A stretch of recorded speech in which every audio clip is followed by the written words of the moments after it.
This is Autoline Daily, the show dedicated to enthusiasts of the global automotive industry. And slowly but surely, that coronavirus is impacting the global automotive industry. Now comes word that the organizers of the New York Auto Show postponed it until August.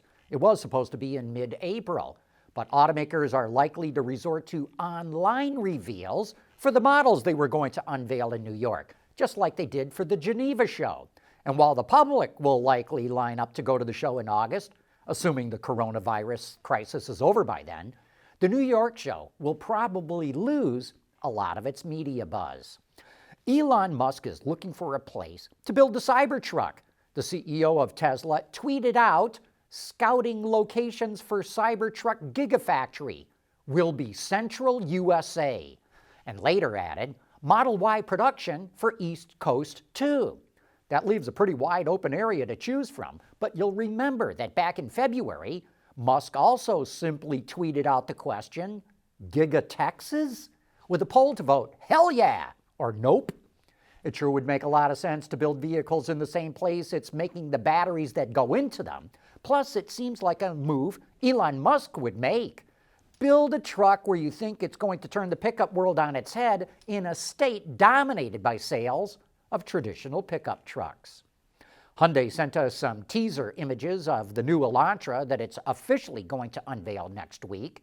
In profile, the car has a noticeable wedge shape with a fastback rear. A pronounced bone line running below the belt line really emphasizes the wedge.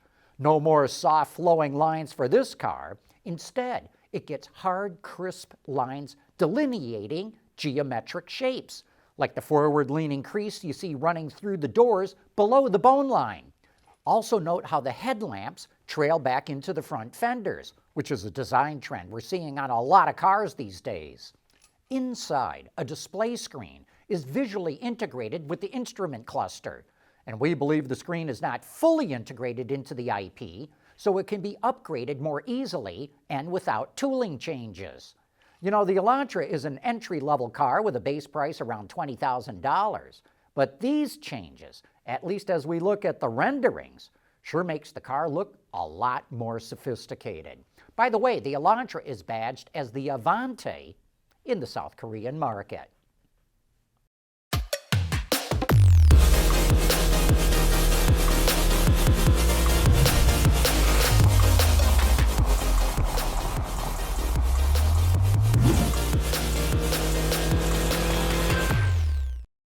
Mercedes updated the Vito van, and while it doesn't look all that much different, there are plenty of changes under the skin. One of the biggest is with the electric version. The e-Vito combines a 150 kilowatt electric motor with a battery pack with a usable capacity of 90 kilowatt hours. That provides up to 421 kilometers or 261 miles of range. The battery is mounted in the van's underbody, so it does not impact load space, and the electric version comes with a standard and extra long length. A range of 2-liter diesel engines with varying outputs are also available. They can be mated with a 6-speed manual or a 9-speed automatic, which replaces a 7-speed unit, and as well you can get rear or all-wheel drive. Other highlights include an air ride suspension with multiple settings, more driver assistance features, and a digital inside rear view mirror. Orders for the new Vito start in April, with the electric version following shortly after that. General Motors is working on various ways to cut the cost of manufacturing electric cars. We've already reported on how it expects to get under $100 per kilowatt hour for the cell cost of its next-generation battery called Ultium. It's also going to build all of its next-generation EVs off of one platform. That's going to give it tremendous manufacturing scale, which in turn will cut cost. And it's going to slash its powertrain build combinations nearly 30-fold. Today, GM has 555 different build combinations for its ICE powertrains, but it's only going to have 19 combinations with its EV propulsion systems. That's going to translate into much lower build complexity. And finally, GM will build its EVs in 2 assembly plants dedicated to making only electric vehicles. By dedicating a plant to EVs, GM should be able to reduce the labor content by 20 to 25%. Tesla has a cost advantage over all traditional automakers, but GM could easily catch Tesla when it gets its plants up to full-line speed. You know, they say that looks aren't everything, and that's certainly true of the BMW i8. We think the car is one of the most beautiful sports cars in the market, but with a price tag of nearly $150,000, it turned out to be sales-proof.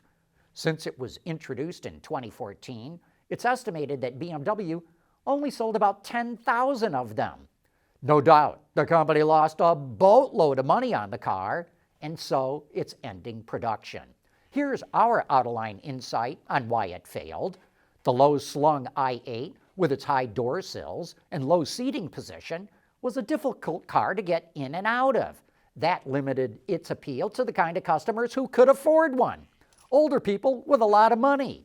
It only had a pure electric range of 18 miles, which limited its appeal to EV enthusiasts, and its 3-cylinder engine would suddenly roar to life at the most unexpected times, which limited its appeal to just about anyone who drove one. Autoline Daily is brought to you by Bridgestone Tires. Your journey, our passion. Seat, which is owned by the Volkswagen Group, is an important brand to its home country of Spain. It exported nearly 400,000 vehicles last year, a record in its 55 years of international sales. The value of those exports amounted to almost 3% of Spain's total economy. But due to the coronavirus crisis, Seat is not likely to match those numbers again this year, and that's going to be a blow to Spain's economy. Reuters reports Seat is considering temporarily sending staff home at its Barcelona plant because of part shortages caused by the virus. And here's a story to show you just how intertwined and complicated automotive suppliers can be. The supplier Marelli is opening a new headquarters in Michigan, a 200,000 square foot building that used to be owned by fellow Tier 1 supplier Federal Mogul. Marelli, of course, used to be Magneti-Marelli, and it was the in-house supplier to FCA before it was spun off from the company. Japanese parts maker Calsonic Kansei merged with Marelli last year. Calsonic Kansei used to be partly owned by Nissan, nearly 42%, but Nissan sold off its stake to a U.S. private equity firm in 2017. But it maintained a position in Calsonic Kansei because Nissan just named a new senior vice president of Marelli. Whew, you got all that? We'll have a test tomorrow. But before we do that, we're going to have Autoline After Hours. Gail May oversees production of the Acura NSX supercar. Rob May, her husband, is a vice president at Honda of America Manufacturing. He's developing the blueprint for Honda's manufacturing electrification future. We'll be learning more from them about Honda's plans for future manufacturing, so join me and Gary for some of the best insights into the automotive industry. And that brings us to the end of today's report. Thank you for watching.